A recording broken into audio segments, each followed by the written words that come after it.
questions I've been getting from people, and I'm sure you have heard it quite a bit over the last 20 years, but we'll start there. Um, Stoicism and the 48 laws of power can seem like they are disconnected from each other, or perhaps even contradictory to each other. So why should an aspiring leader who wants to be a good person, who wants to do good in the world, why should they read a book that is filled with laws that tell them to what on the surface do bad or unethical things? Well, the book is more nuanced than people try to, basically when they talk about it, they make talk about it in black and white terms. And the book is much more nuanced than that. And it's very irritating to me to always have people, I'm not talking about you, but there are certain laws that have to deal with leadership, and there are other laws that have nothing to do with leadership. There are some laws that are dark and what you might consider manipulative, some that are not dark at all, that are very common sense.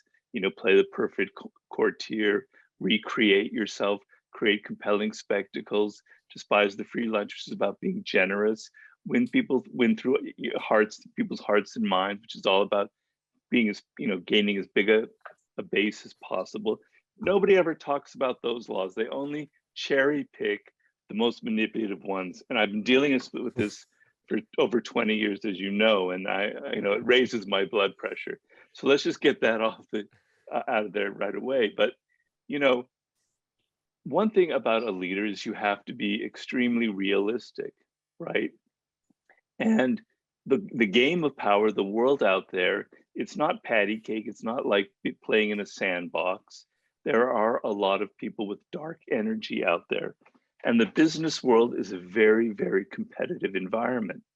And so, you have to be as realistic as possible. You have to be aware that there are people in your company, in your group, who may not have the best interests, particularly in this world today, where so many people have a need for power, whereas in the past 40, 50 years ago, the people who were your employees, they weren't thinking so much of their own agendas, their own personal future.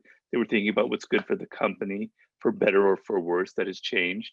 And so now you've got groups of people who are all thinking about themselves to a large extent. And the game of leadership and power is extremely complicated. And so I'm not saying that you as a leader need to crush your enemy totally. And in fact, in the book, I make it clear that these laws apply to certain circumstances, like to war or like to the tech industry, where Google is out to crush all of their enemies totally.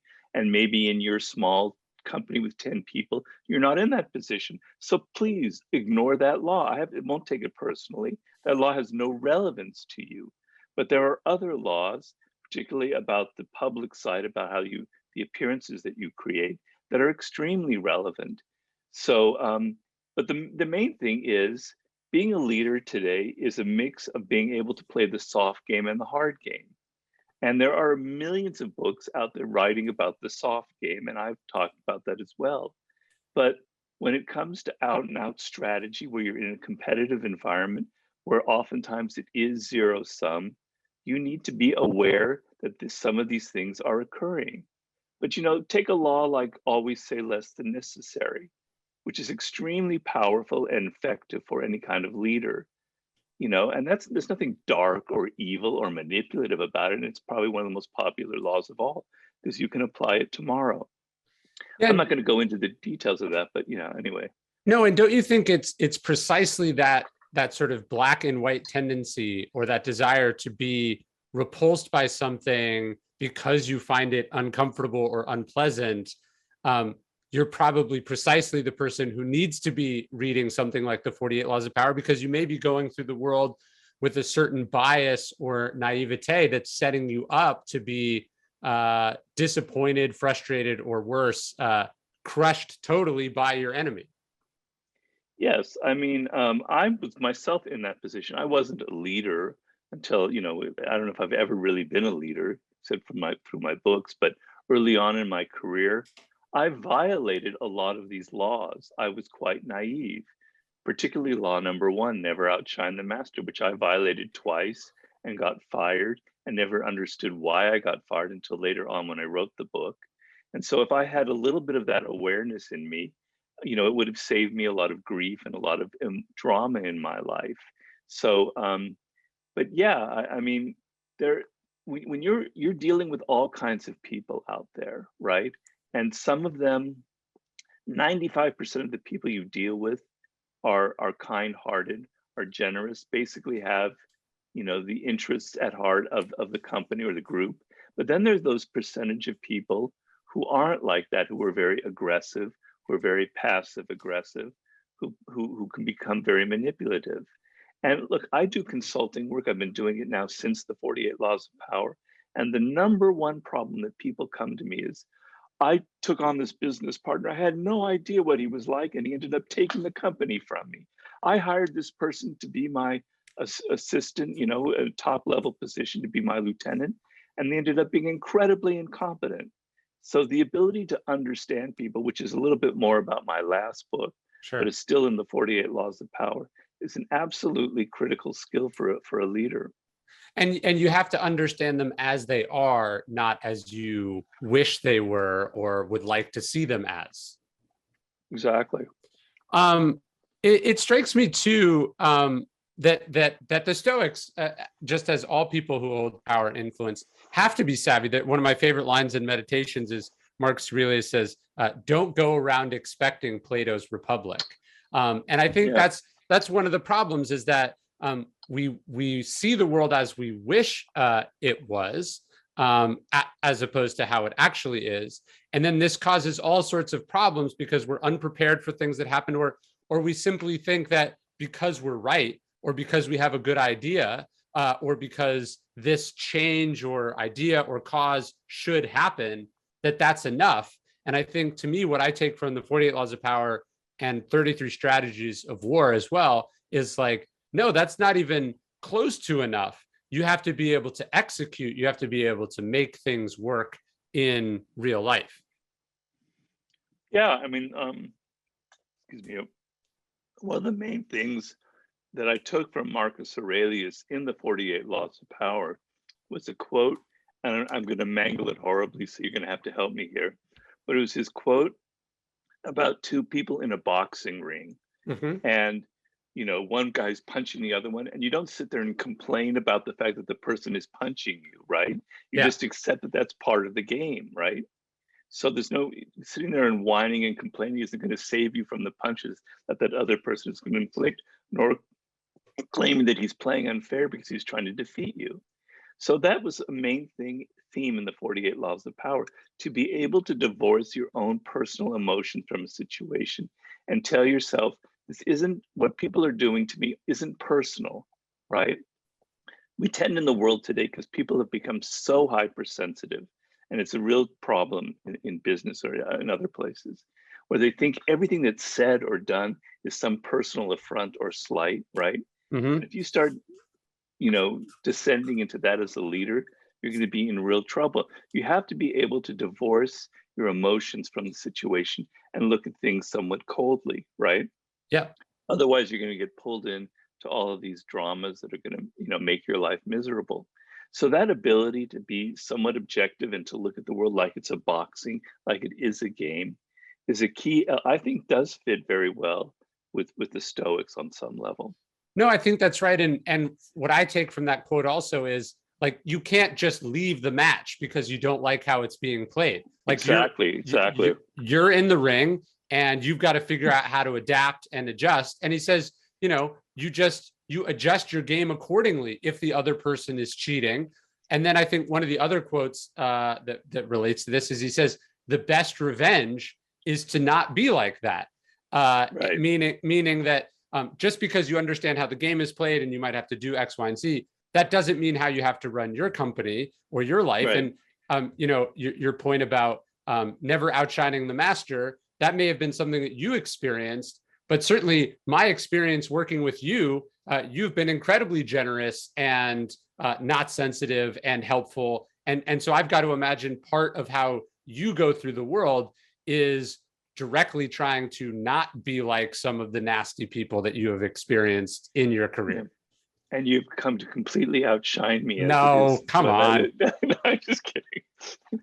Yes, I mean, to some degree, I would never crush my enemy totally. First of all, I don't have enemies, and I'm more of the sensitive type, so I'm very empathetic to the people that I'm dealing with. I don't like inflicting pain and such, but I've been on the other end of it so many times, and I tell people there's more of a problem in this world from people who are naive and who don't understand power than from people who are manipulative and who understand it and play it in a devilish manner. The majority of us are very naive. We don't enter the work world anticipating any of those kind of maneuvers, and then we're blindsided, and then we get all emotional and upset. We make all kinds of mistakes. So the main thing is to not necessarily practice these laws, always get people to do the work and take the credit. I had that done to me several times in Hollywood, and it was infuriating. But I realized in writing the book, this is something that is throughout any kind of business environment, right? Mhm. In journalism, on television, or in podcasts, people do all this research for you, and you put your name on it, right? Some Sure. talking head or whatever, or a president who never writes his own speech or her own speech, but they always put their name on it. It's a law of power that's constantly in action. You don't have to use it. In fact, it's probably better if you don't, but just be aware that somebody will be using it against you probably at some point. Yeah, the other book recommendation I wanted to give that you gave to me early on to go to this point about it's not just being right or being moral. That's how you affect change in the world. But you recommended a book to me. I don't even know if you remember it, but it was called The Power Tactics of Jesus Christ. Yeah, And yeah. I thought it was a fascinating look at how even Jesus understood making spectacles and getting people to do things for him and going, Yeah. being weak and going up against a Roman power. Yeah, the guy's name was Jay Haley. That's the writer. He's very, very interesting. He's a psychologist who's very into strategy. The other people, though, that like Jesus that I would talk about is Gandhi, who I talk Mm-hmm. about in the 33 Strategies of War. He's the saint to all of us, and rightly so. He was a great man, but he was also a brilliant strategist. And his strategy, he played the hard game as well. And I talk about in the 33 strategies about some of the tactics that he used that were pretty hardcore, such as basically inviting the English to beat up these demonstrators on his salt march so that it would get a lot of publicity and gain a lot of sympathy from the British public. Now, that was a pretty, strategic game. And then I talk in Laws of Human Nature about Martin Luther King, another saint, and rightly so, who I think it was in the Selma campaign, I can't remember exactly, or Montgomery, I can't remember which, basically licensed, took on 13 and 14-year-olds to demonstrate in this one particular protest. Right. People say, you can't do that. They're going to get beaten up by that guy. I forget his name, Bull Bull Cannon Connor. or Connor. It's going to be horrible. That's exactly what I want. That's going to play on television screens all across the United States. So if Jesus, Gandhi, and Martin Luther King could be strategic and operate within this game in like the ring that Aurelius is talking about, then I think we should stop all of our virtue signaling by trying to use the 48 laws of power to promote how good you are and how evil you find the book. No, I think that's well said. So let's go to this. You were talking about the number one thing that you hear from people about is a manipulative business partner or an employee that's self-destructive or passive aggressive or whatever it is. I was thinking about that because you and I have a mutual friend. We don't have to say who just found himself in exactly this situation. Basically, it slowly over time it was revealed that his business partner on this venture is not just like a bad guy, but is like unhinged and is operating almost not even in a Machiavellian fashion, but just in sort of like an antisocial fashion, just like destructive, driven by emotion and hatred and resentment, and is sort of operating, is like an unhinged. When you talk to people who are suddenly faced with the sort of full gambit of human emotion and the things that motivate us and drive us to do these things, what is it that you talk to them about? How do you sort of work them through these situations other than just saying like, welcome to reality? Well, there are two elements. First of all, I want to analyze, go back in time and analyze the mistake that they made, how they misjudged this person, because there are always signs. People always reveal what they're up to or their true nature. It can be very hidden if you're dealing with someone who's very clever, who's got psychopathic tendencies. They're very good at disguising it. But I guarantee you, and I wrote a 600-page book on that, there are always signs that leak through. Mm-hmm. And you can check their past and you can check your patterns. So we go through a very detailed analysis so that the point isn't to blame themselves and to go, oh, damn, why did I do that? It's so that in the future they are armed with knowledge, so they will stop this pattern, because it's usually a pattern of misjudging people that people have. So being aware and understanding what you did wrong is very, very powerful. The second part is, how do I deal with the situation now in the present? And the first thing to understand is that if people who are like this person, and quite frankly, I don't even remember which example you're talking about, but I deal with that scenario all the time. They depend on dragging you into their whirlpool of emotions, right? Right. They depend on the drama. And they're often people who aren't getting emotional, but they depend on getting you all riled up and upset. Right. It depends, that's not always the case. But anyway, your greatest enemy, your greatest problem is that you can't divorce yourself from the situation. You can't look at it objectively. And therefore, all of your responses, all of your strategies are ineffective, because you're playing on their terms, right? You're not in control of the situation. So we work as hard as we can to divorce the emotions from the situation, to look at it as objectively and analytically as possible. And then we try and figure out, it comes up to two things. Can you fire this person and cut them out of your life? There will be pain. How do you deal with that? Or no, it's not possible. Okay, what are their weaknesses? How can we play some of the hard game against them? What are their vulnerabilities? Is it, in the marketing and the publicity side, public relations, whatever. But once they have some distance from it and they can say, this is what I did wrong, I'm not to blame myself, I misjudged them. This isn't personal. This person is just life. It has nothing to do with me. All right. Now, in thinking that way, now instead of just reacting, I have 3 or 4 different options that I can take. And that's the main thing. And probably that last step of detaching yourself is the hardest one that I deal with, because people's default position is, woe is me. What is going on here? How did I get involved with this person? They're so evil, etc. I try to say, don't think of them as evil necessarily, because maybe they're not. It's just like that boxer in the ring. It's just their nature. If you tripped on a rock, you wouldn't get angry at the rock for being there. It was your own fault for not looking. But anyway, so that's the hardest part, because we're by nature emotional animals. And so I work very, very hard at that. But that's the process that we go through.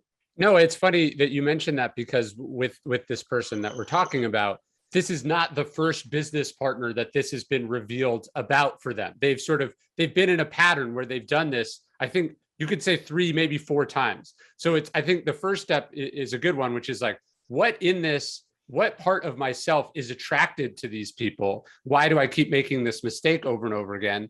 And then I think the other part, and I've talked about this with some friends who've gone through horrible divorces, for instance, is it really doesn't matter who's right or who's to blame. What matters is, how do you extricate yourself from the situation? Exactly. So a lot of times, people get very caught up with, well, this isn't fair, or this is what they cost me, or this is how I'm going to get even with the person.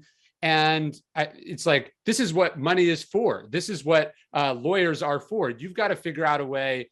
You're never going to punish this person more than they are punished by living inside their own horrible existence and head. This goes back to Marcus Aurelius: the best revenge is to not be like that. And so you're never going to change or reform them, and you're never going to get them to admit they're wrong. So it's really a matter of, how do you get them out of your life at whatever cost or whatever amount of effort or energy, because that's the only real solution. Yeah, usually it is. Sometimes you can't get rid of them. You know, there'll be like situations where you're in a divorce, where you have children, et cetera, Sure. and there are other things at stake, and you can't. And that's the thorniest situation of all. You've got to continue to see this person day in and day out. How do you deal with that?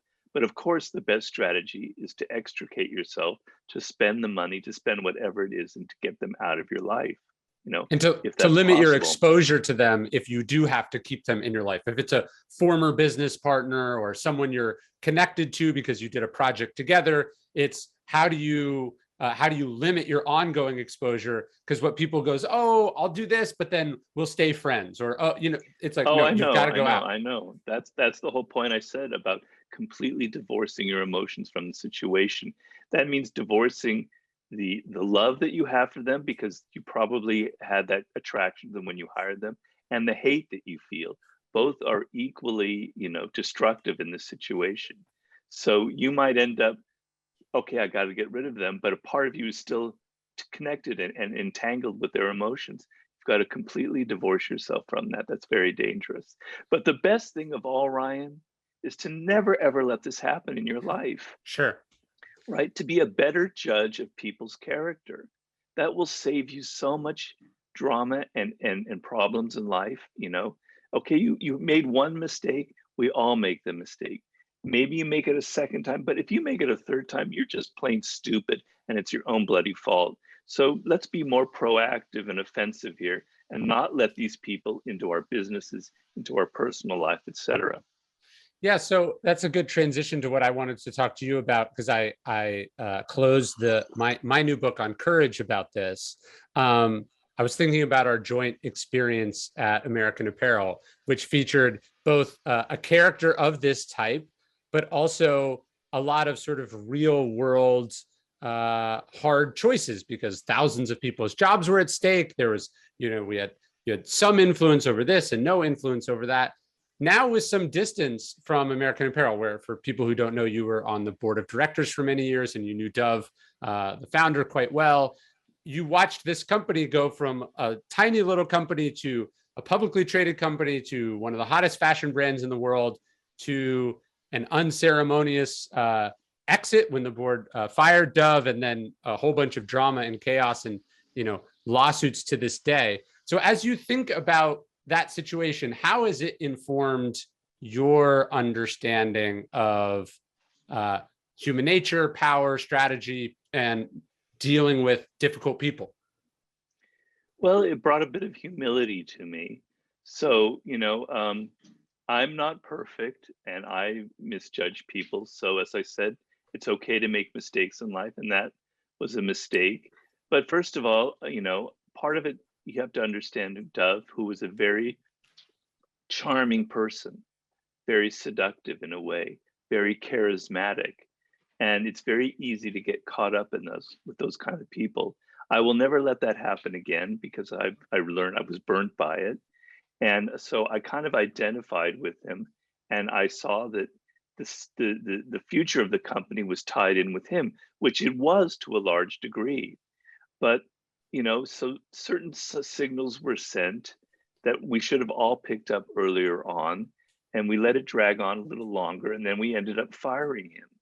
But it's not all bad on my part because the act of firing him took an incredible amount of, I'm not going to say courage, but something similar to that because he was a friend, he was close, he trusted me, you know? And I was basically the one, along with another person on the board, who was pretty much responsible for that.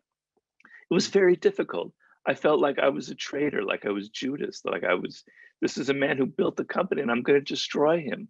But it was the right thing to do because he was taking the company down with him. And so, I got my act together. So personally, it was humbling to realize that I misjudged people, that I, the writer of the 48 Laws of Power, etc., has an Achilles heel, that when people are charming and seductive and complimenting you because he loved the 48 Laws of Power, it drew me in. All right. I learned from that. But I also learned that a time comes when you have to make a decision, and the decision is going to be hard and there are going to be terrible consequences, consequences that I'm still living with, as you know, Ryan, to this day. But I think, at some point, You have to like kind of come to terms with your own, flaws, which I did, and then make the right decision. So, I mean, there were a lot of things that I learned from that. I learned a hell of a lot about why business is so screwed up in America right now. It was an amazing experience. But when it came to Dove, those were sort of the two main lessons. One of the things I think about when I think back to that time, and I wonder why it sort of took so long, like on my own part, like why did I sort of, I guess what I'm saying is, why did I feel I was so powerless? And I know to a certain degree I was powerless, but there were things I could have said, things I could have done, decisions I could have made, things I could have dug in on and fought harder either for or against. And in retrospect, what was I afraid of? Maybe I was afraid of losing my job, but that would have happened anyway, and it did happen anyway. And I would have landed on my feet and been prouder of myself if I had. So I guess what I sort of look back and I wonder why you were saying that it took courage, or that it was scary to do. Why are people, and maybe why were we so hesitant to make hard decisions sooner? Like, why do we push them off? Why do we lie to ourselves about them? Why don't we just do the hard thing earlier and sooner? Because it's very painful. So I can't say about you, but I can say about me that I was a friend, that I had violated law number 2 of the 48 laws of power. I had mixed friendship with business. But Never on the put too other much hand, trust in friends, learn how to use yes, enemies. exactly.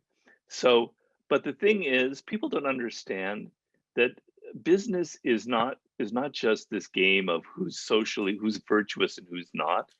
It's a numbers game, right? We had 17,000 employees whose future was at stake, and we had a CEO who was unhinged and who was making irrational decisions. But it wasn't black and white about firing him and being a good guy, because what was going to take over? If your main goal was to protect the company and the shareholders, which was my job as a member of the board of directors, it's easy to fire him, but who's going to take over? The person who takes over could make the company even worse and can run it into the ground. Dove was the only person who understood the brand. He was brilliant at that. So you bring in some corporate, flack to take over the company. They're gonna make it worse in a way, which is what ended up happening when and I don't regret my decision at all, but ended up a giant billionaires hedge fund took over the company. People who had no idea about the fashion industry, who were like heads of Radio Shack. Oh, right, there's a good connection between Radio Shack and American Apparel. And they made the worst decisions and they ended up destroying the company. Right. Dove would have destroyed it anyway. But it's not just black, it's not just, oh, I've got to be brave and make the right decision, because there are other people involved in it. So I had to consider all of these other parameters. So in the time when we should have maybe fired him earlier on, I was very wary of what would the alternative be, because I looked around at the board and I saw people who knew much more about finance than me, but who understood nothing about the business itself. And I didn't trust that they were going to make better decisions. So, when you look at the news or you read the news, your tendency is to say, this is the villain, this is the hero. But it's never like that, right? There's more at stake than that. There's more to the story than that.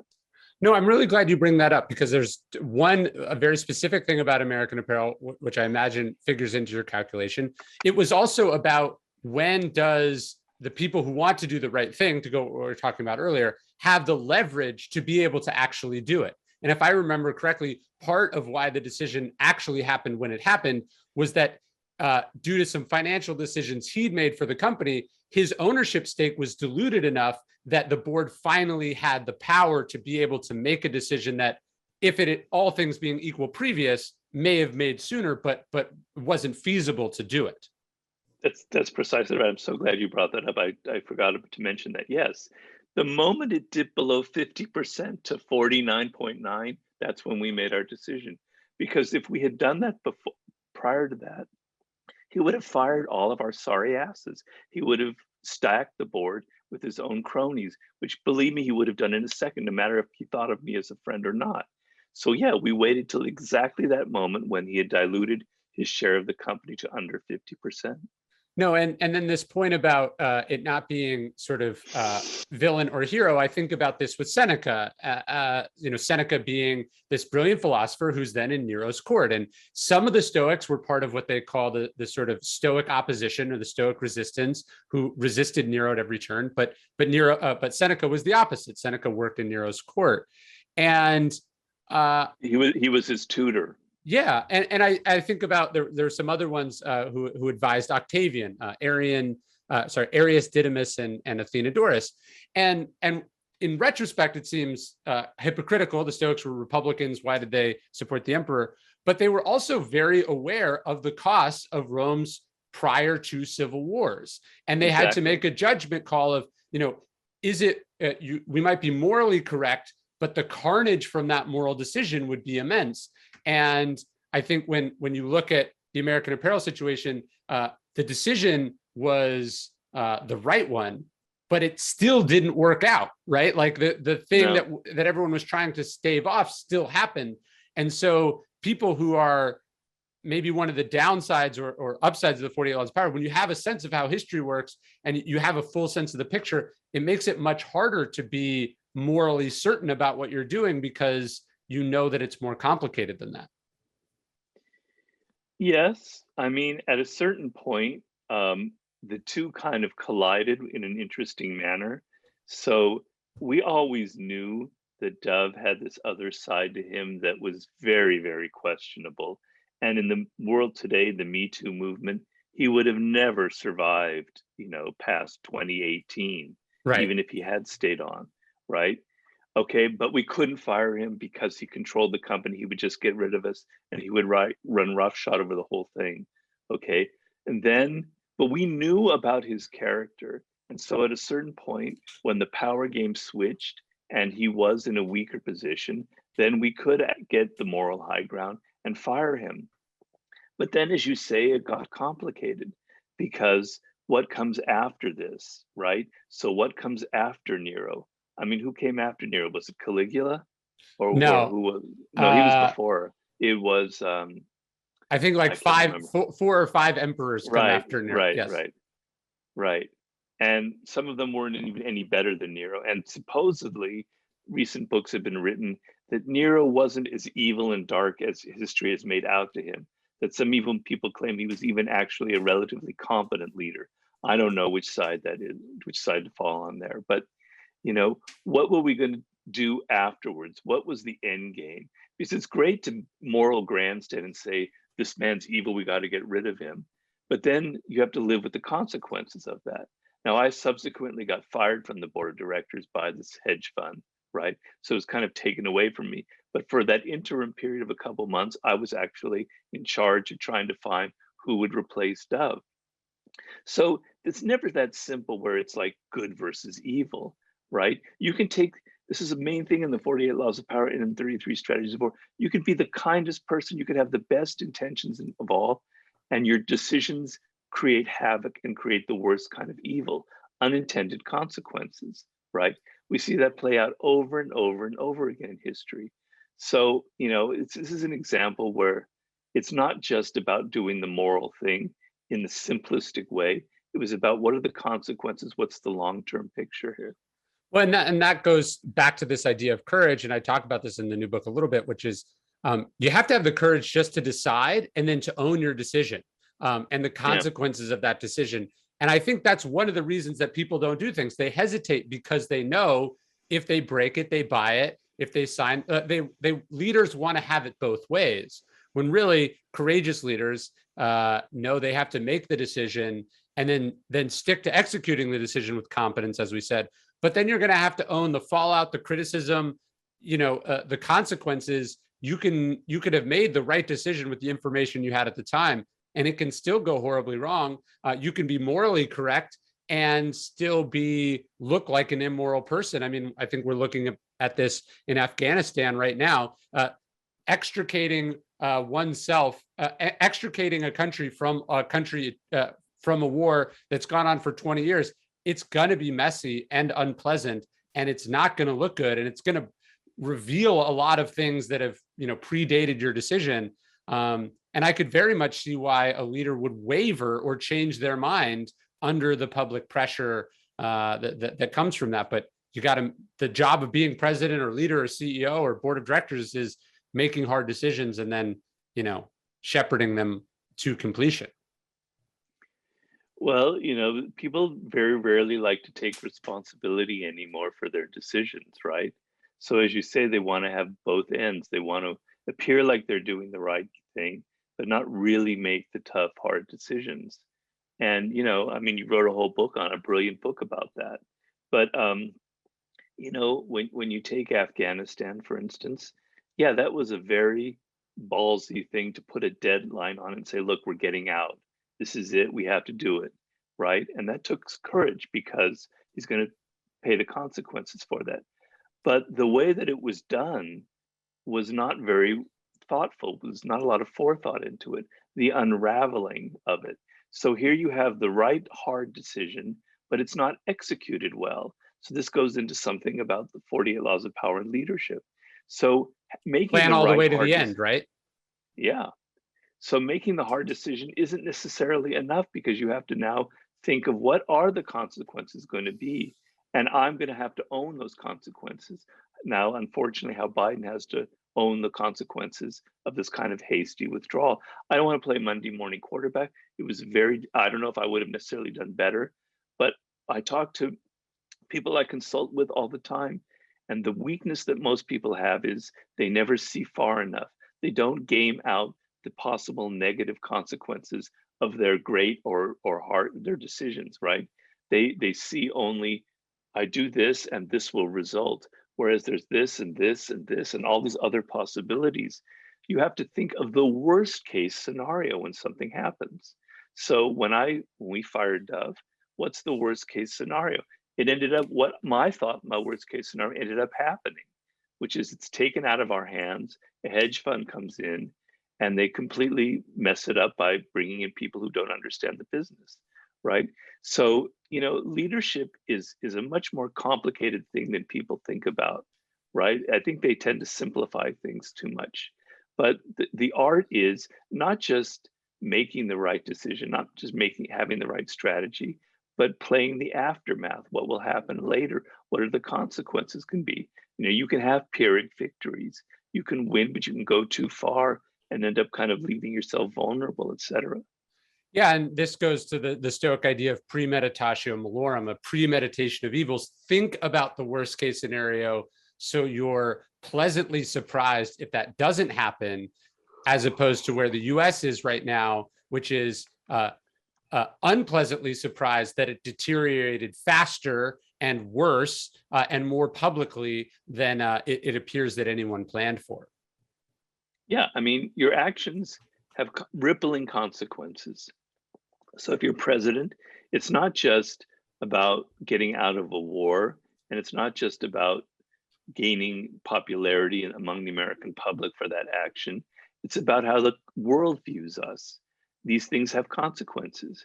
So in your strategic decision, by doing that, you kind of spoil something about our own reputation as a country that does good or that can help, that promotes democracy. And that hit has real consequences, and we're going to pay for it. And you have to think about that.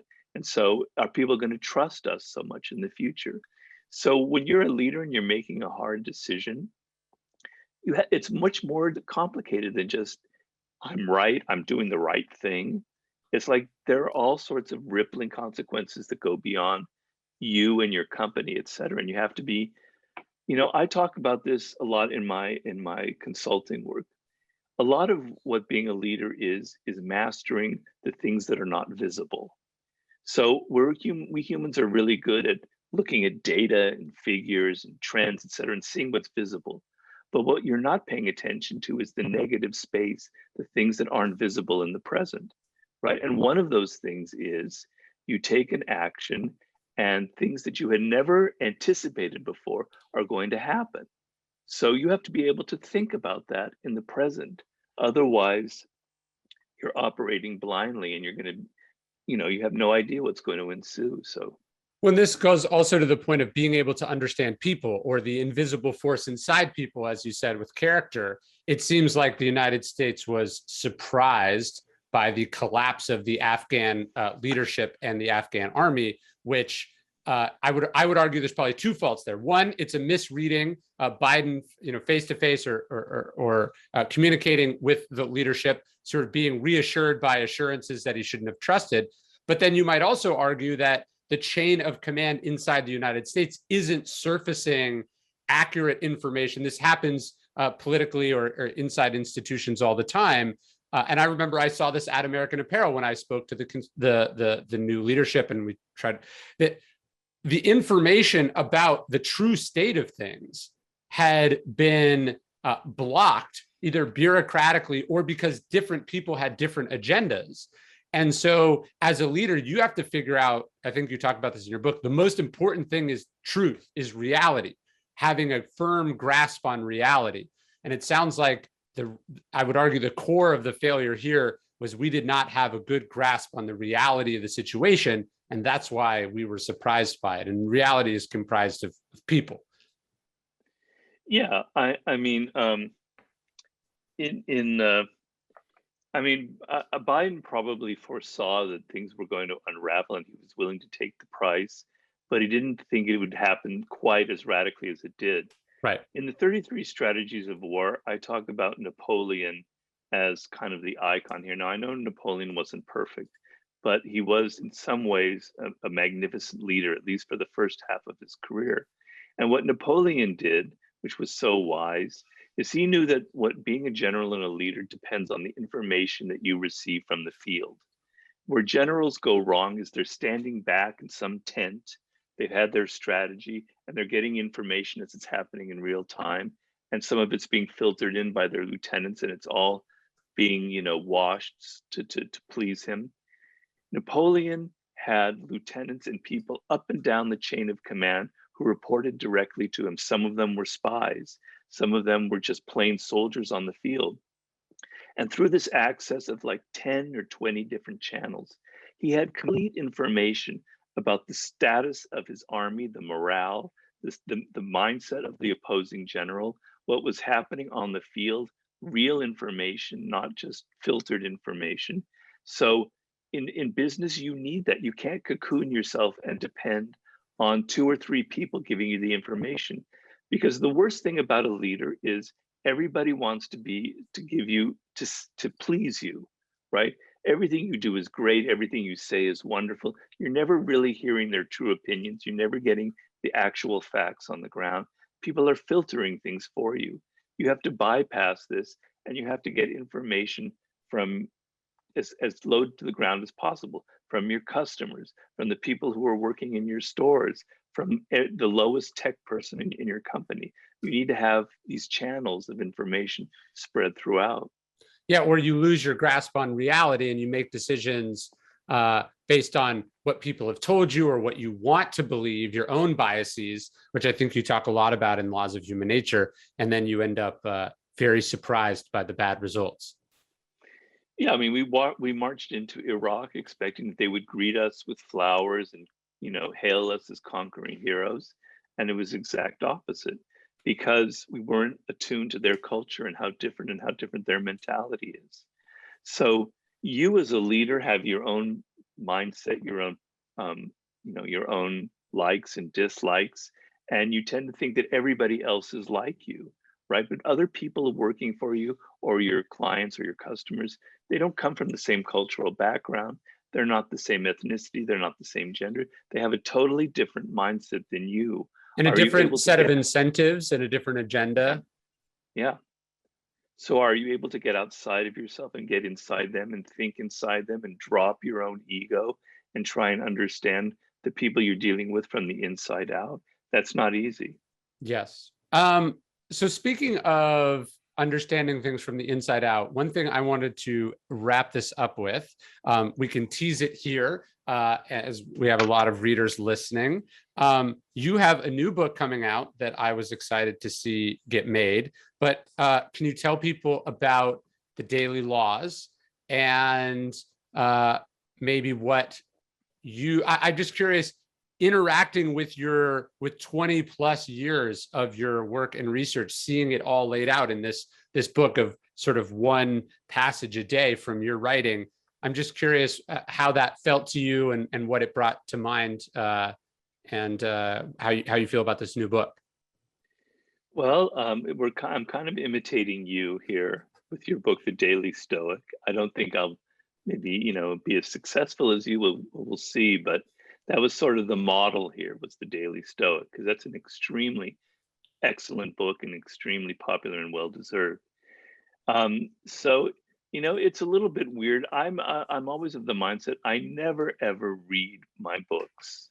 Once they're finished, I to look at them makes me almost nauseous. I don't want to see them because I'm going, God, why did I write that? That isn't very smart. I should have phrased it differently.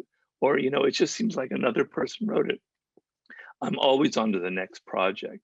So this was a little bit different because I had to have that right there in my face.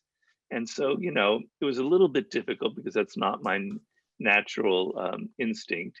But I think that the book is structured in a way that I will help readers. I mean, it's a good way of your first entree to my work because it kind of covers all the bases. It sort of instructs you in how to master your craft, how to your career decisions, and then how to deal with the power games that people are going to confront you with, and then the game of influencing others, which most people are really bad at because they're thinking only of themselves, and kind of strategy, and then finally the human nature element. So I think it has a kind of logic to it that will be very pleasant. Of course, you can open the book at any point and follow it all the way through. It doesn't have to be from January 1st to December 31st. No, people always do that with the Daily Stoic. They're like, what day should I start on? And the answer is, with today's date, start there. Exactly. And you do a year pass through the book. Yeah. But I guess the weird thing about it is, damn, no two books of mine are like the same. It's almost like a good thing or a bad thing.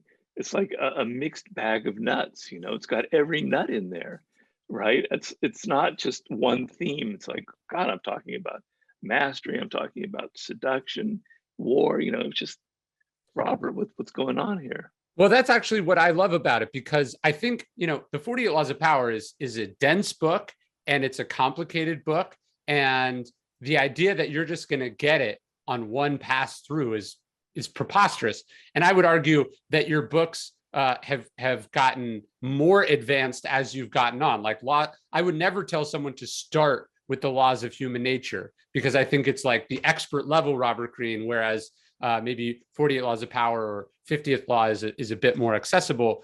But I would also argue none of the books are really designed to be read just one time.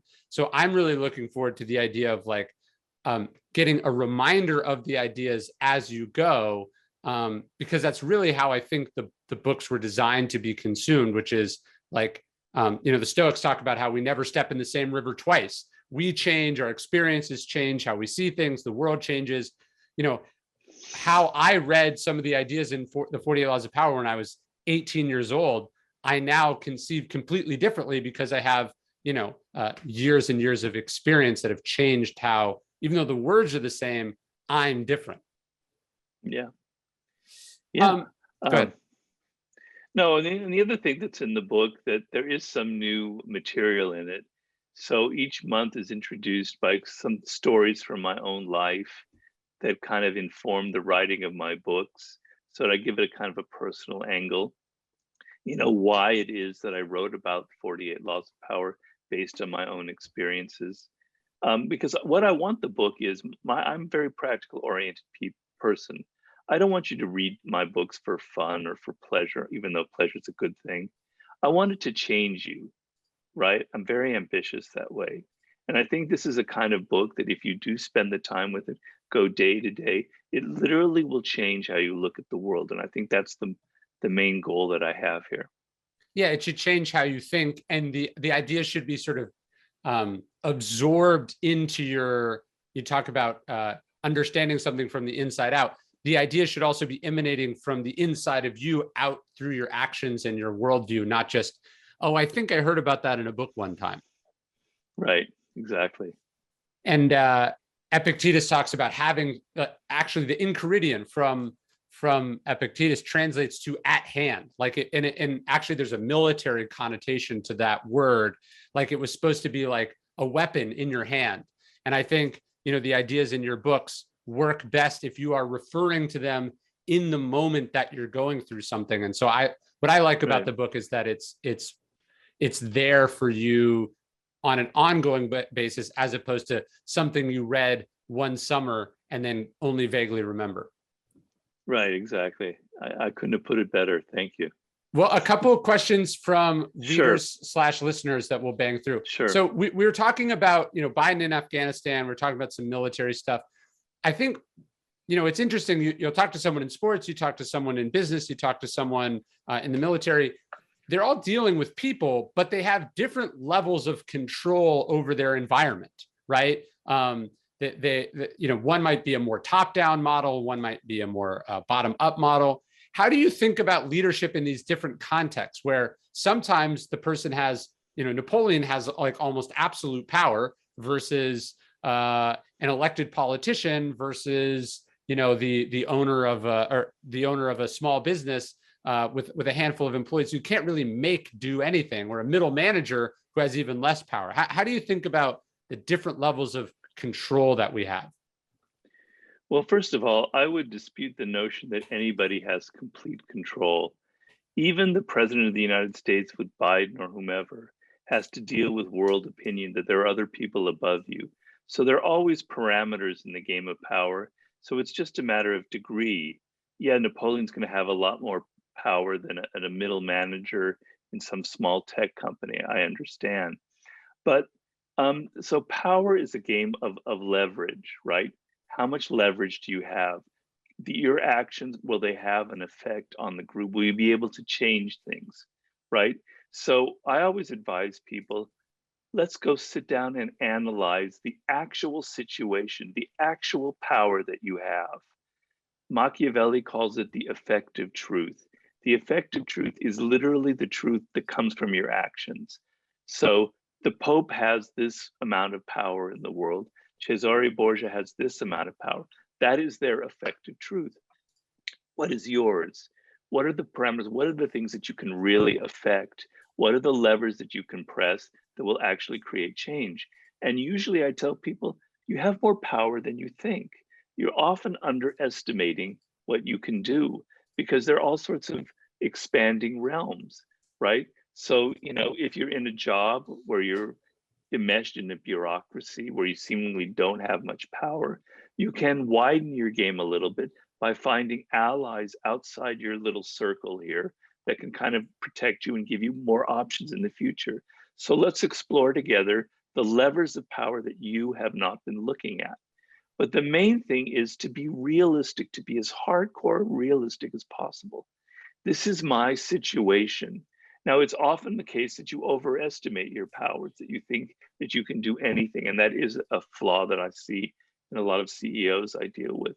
But the situation is, let's divorce your opinions, your emotions, and let's analyze, put down on paper, these are the things that I can actually accomplish, that I can actually, you know, move in the direction that I want. And let's maximize the levers that you have. So, you know, everybody's different, as you say. Every leader or person is in a different situation. No two are the same.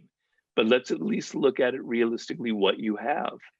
No, I love that. I'm writing about Queen Elizabeth II in my new book, and I find her so fascinating because she has absolutely no power whatsoever, but has to find all these sort of soft, indirect ways of exerting that power. And I think there's a lot to learn from that. Yeah. How would you suggest?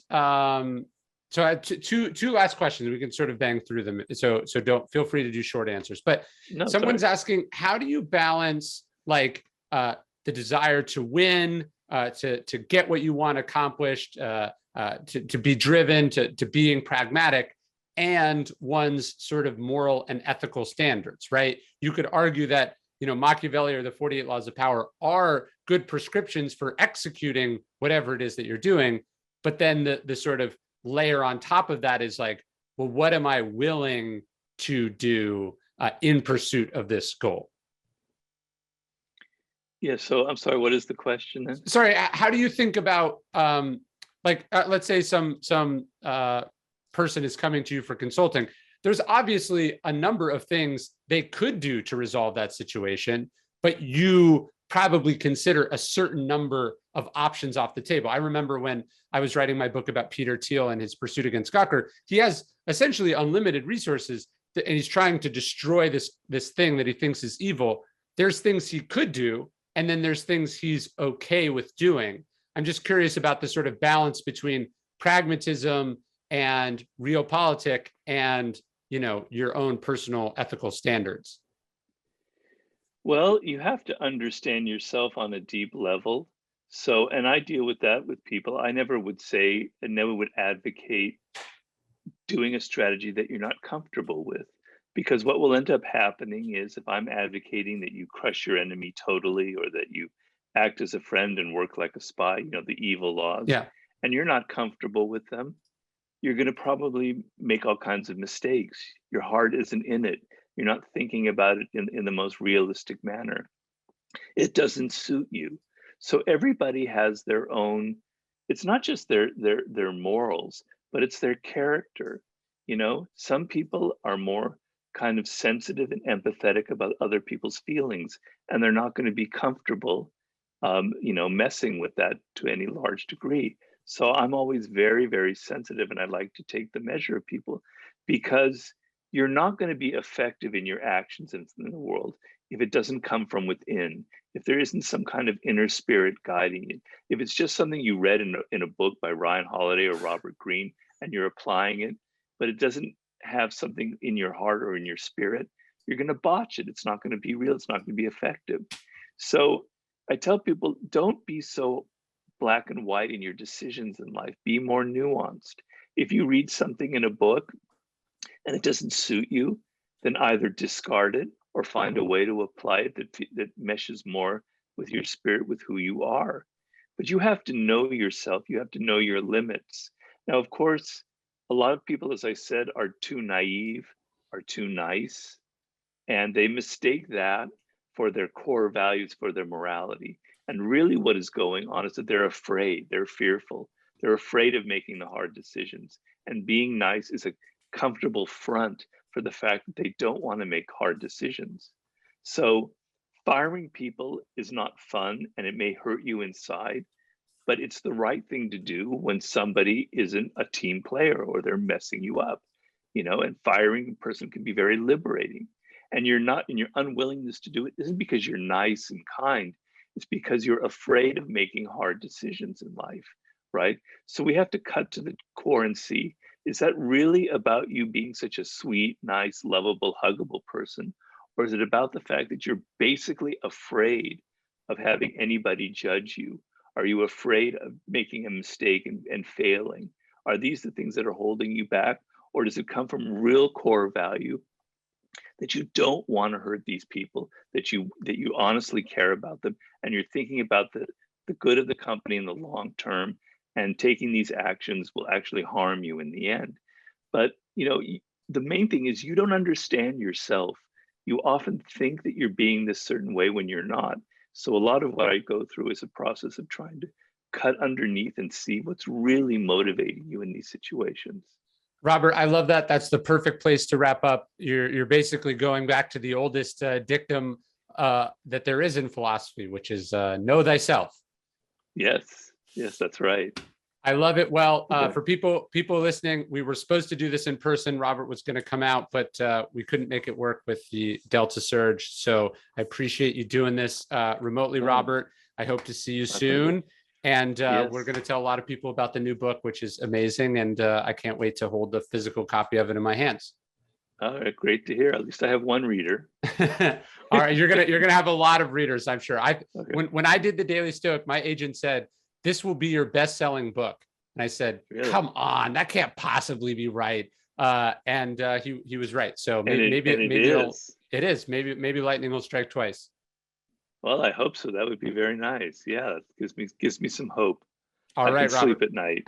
All right. Talk soon. All right. Thanks a lot, Ryan. Take All care. right. Bye, Bye. everyone.